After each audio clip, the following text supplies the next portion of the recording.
Bom, boa tarde a todos. Eu sou o Felipe, fiz o projeto de formatura com o Gabriel, o nosso orientador é o professor Bruno Angélico, e o nosso projeto é sobre o controle de impedância de um manipulador robótico. Então, aqui está um breve programa da nossa apresentação. Então, começando pelo conceito, a motivação do nosso projeto é fazer o controle da interação entre esse manipulador, esse braço robótico que nós desenvolvemos, e o ambiente. Então, no controle clássico, o objetivo principal é o rastreamento de uma trajetória de posição ou de força. E para cumprir esse objetivo, a interação com o ambiente ela é tratada como uma perturbação, que tem que ser rejeitada. No caso do controle de impedância, o objetivo é impor uma relação para essa interação. Seria descrita por essa equação aqui, em que Fx é um vetor que contém as forças e torques de contato, e ΔX também é um vetor que contém os deslocamentos nas posições e nas orientações provocados por esses esforços. Então, dá para entender melhor isso olhando para essa figura aqui. Sem a interação, o manipulador descreveria essa trajetória virtual, representada pela linha pontilhada, e com a interação, o manipulador executa a trajetória real, representada pela linha cheia, e a diferença entre as duas é o vetor ΔX.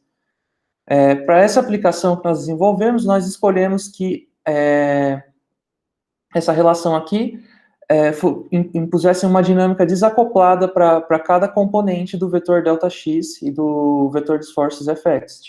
Então, as componentes cartesianas x, y, z e o ângulo de orientação φ, no caso do nosso manipulador, apenas um ângulo descreve a orientação, tem dinâmicas desacopladas e descritas por uma função de transferência de segunda ordem, como essa daqui.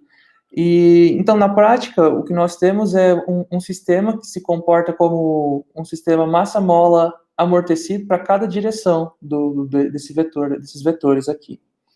E uma coisa interessante de comentar é que o nome controle de impedância ele é utilizado porque, indiretamente, nós estamos impondo uma relação entre a força e a velocidade, que é a derivada do deslocamento.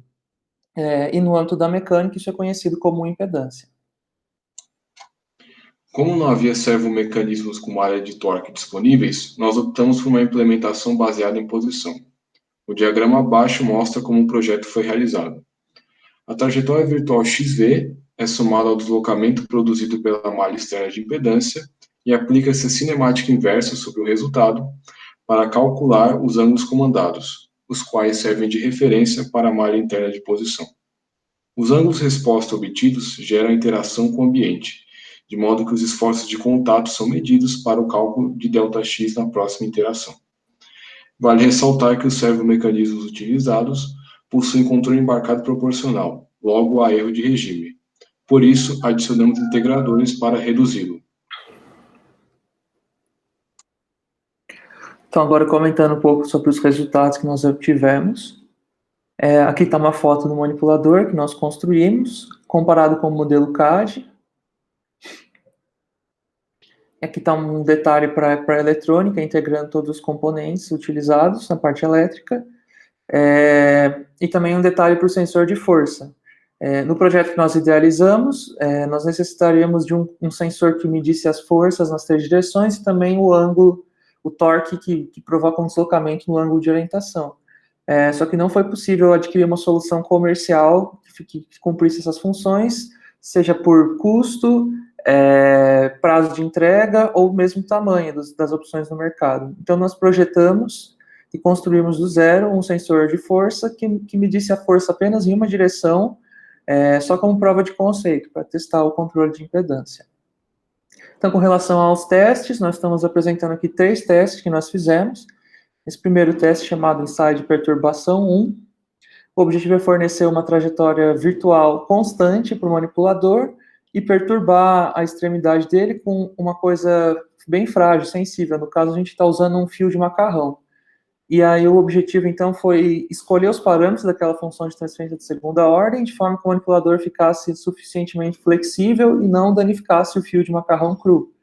E um paralelo interessante disso seria no caso da robótica médica, em que o manipulador está interagindo com órgãos, que são coisas sensíveis e não podem ser danificadas. Realizamos um segundo ensaio de perturbação com o intuito de verificar se a resposta é de fato similar à de um sistema linear de segunda ordem.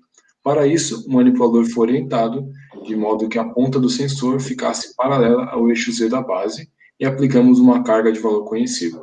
Analisando os resultados, nota-se que o comportamento na componente Z apresenta oscilações características de um sistema de segunda ordem. O ensaio foi realizado na prática, porém não gravamos vídeo.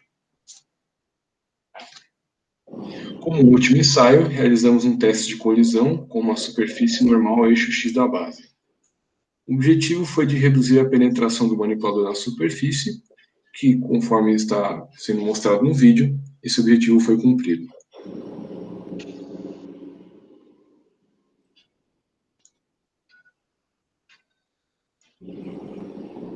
Observa-se pelos gráficos gerados em tempo real que o resultado experimental na componente principal X é semelhante à simulação.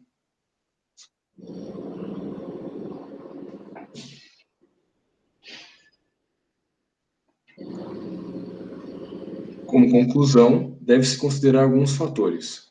Nós tivemos dificuldades em realizar compras e construir o protótipo devido à pandemia. Construímos um sensor simplificado como prova do controle de impedância. Realizamos melhorias na malha de posição com a adição de integradores. E o desempenho do controle de impedância foi limitado pela baixa velocidade de operação dos servomecanismos e por sua qualidade de comunicação serial. Mesmo com todos os impasses, os resultados obtidos mostraram-se condizentes com o que foi proposto.